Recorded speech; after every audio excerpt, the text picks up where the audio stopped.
Hi, I'm Adam Moranz, and this is Viking News for Thursday, November 8th, 2001. Thanks for joining us on our 10th show of the year. The Viking volleyball team finished with a great season last week with the 4th place finish at state. Let's go to Sarah Raymeyer with more. Hi, this is Sarah Raymeyer with your Viking volleyball news. The volleyball team ended a great season last weekend with a 4th place finish at the state tournament at Landon Arena in Topeka. It started last Friday when Seaman evened the volleyball season series with Shawnee Heights at 2 matches apiece and left no doubt at which school won the tiebreaker. By knocking off Heights 15-5, 15-6, the Vikings advanced to the semifinals of Class 5A state tournament and ended the T-Birds' 2-year reign as champions. Well, I thought that we came out there and really dominated from the very beginning, and we just came out and played our game and sent them home. The Vikings went 2-1 in pool play and advanced to the semifinals as the second seed from Pool 2. Seaman opened with a 15-13, 14-16, and 15-12 win over Shawnee Mission Miege. Herbster and juniors Carrie Owens and Brooke Henry supplying the power at the net against Shawnee Heights, there was no doubt which of the two city teams was the aggressor in the 4th meeting this year. Seaman, with a record of 34-8, scored the first 6 points, and after Heights made it 6-4, they reeled off another 6 in a row.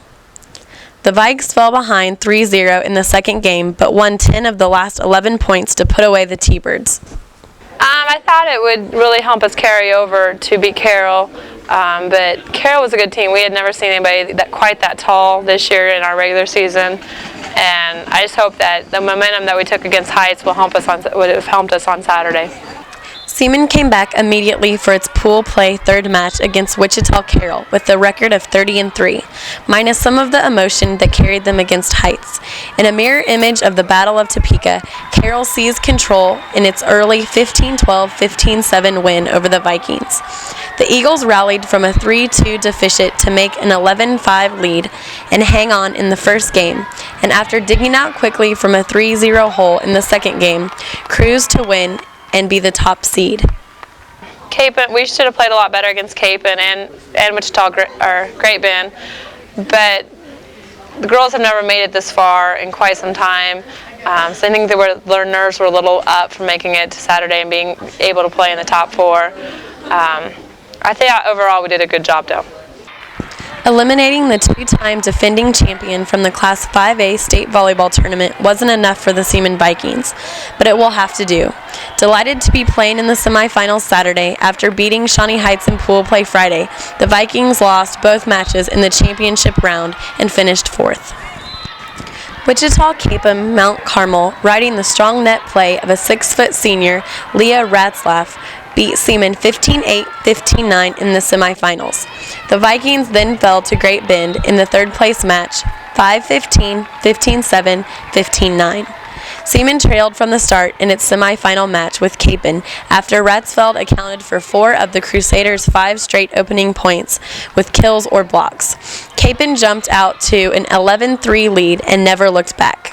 Vikings led briefly at 4-2 in the second game, but managed only 5 points the rest of the match. The girls really wanted to play for the championship game. Capon was a good team, and we'd never seen them before, so we didn't know what to expect from them. I think the girls can be proud that they placed in the top 4, getting 4th this year. That's a great accomplishment, and we overcame some really big games this year. But it's sad to see Capon and Carroll play for that. They have played all together or played against each other the whole entire year, like we did with Shawnee Heights. But it's a good accomplishment for the girls this year. Having lost its chance at the championship, Seaman's run at 3rd place got off to a good start with a commanding 15-5 victory against Great Bend. Perhaps too good of a start. We came out real well against the Great Bend in the 3rd and 4th place game. We came out real dominating, but then after the first game we kind of lost it. Like we thought we had it in the bag maybe, but they came back and showed us that we were going to have to play, and we didn't step up and play to our ability. Led by 5'9" junior Cindy Keeley, the Panthers ran off a string of 10 unanswered points and dominated the second game. Seaman appeared to be in control of the third game after jumping to a 6-0 lead, but the Airs seemed to escape the Vikings after Great Bend fought back with 5 straight points, leading 9-7. Seaman began to make a bundle of unforced errors, and Great Bend scored the final 6 points of the match without losing a serve. Well, we really wish we could have done a little bit better than we did, but I will take fourth place and learn from that, and just hope that in other years they can improve, and we'll take that and just be proud of the accomplishments we've made all season. Congratulations to the Lady Vikes on a great season. Thanks, Sarah. The football team lost a tough game last week against St. Thomas Aquinas. Even though they were disappointed after the loss, they still had a great season. Here is Travis Waterman with the story. The Seaman High football team closed out the 2001 season with the disappointing 27-17 playoff loss to St. Thomas Aquinas.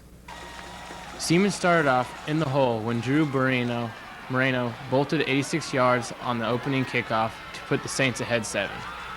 From then on, the Vikings couldn't seem to get out of that hole.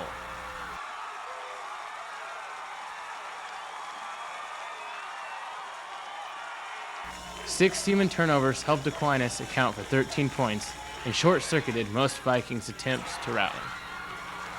The killer turnover was Lance Brandenburg's interception and 40-yard TD run just 4 plays after Morano's second touchdown run, the biggest part of his 119 rushing yards. The interception return gave the Saints what proved to be an unsurmountable 27-10 lead with 4:52 left in the third quarter. Well, the turnovers really shifted the momentum of the game towards Aquinas. The 2 fumbles on our second and third possessions really shifted the momentum, and then the interceptions that I threw shifted the momentum of the game and just fired up Aquinas and kind of left us behind. Seaman dominated the statistics, but only had 17 points to show for it. Aquinas had only 3 first downs, but 27 points.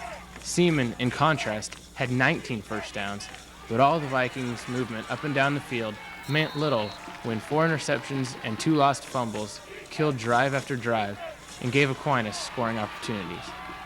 Aquinas converted a controversial turnover, a Colby Kramer fumble after his forward progress appeared to have been stopped, into a 41-yard Bill Schaefer field goal.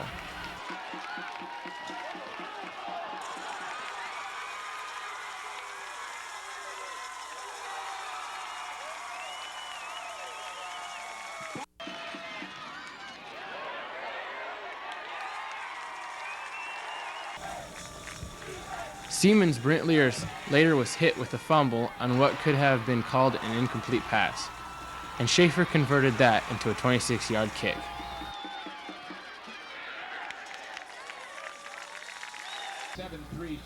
But Seaman finally got a takeaway of its own, and Brandon Adams intercepted a 14-yard return to the 21 just before halftime to start the Seaman comeback. David Applehans kicked a 35-yard field goal to make it 13-3 at halftime. Seaman pounded the Saints on an 81-yard drive to open the third quarter and cut the gap to 13-10.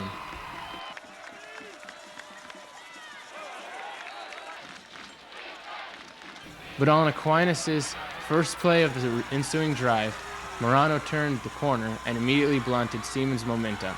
He scampered down the sideline for a 71-yard touchdown run.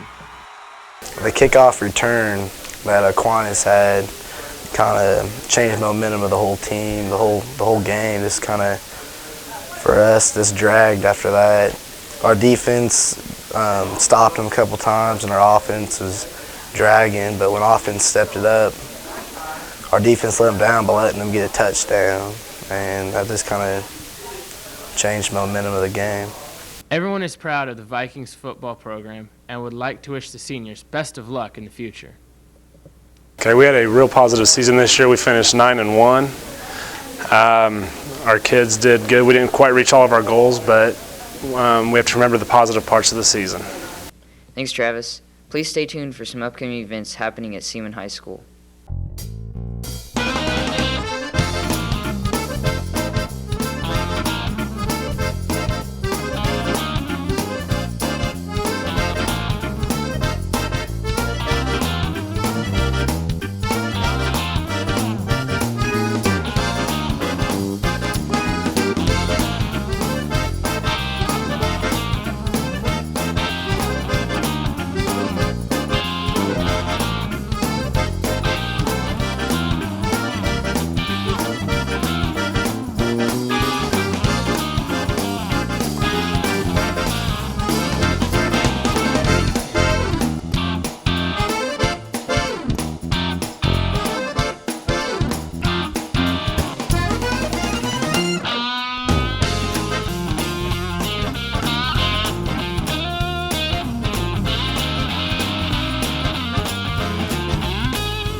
Well, that's all for this week. Don't forget to tune in on Sunday at 3 to watch the rebroadcast of this show. Thanks for joining us, and we'll see you next week.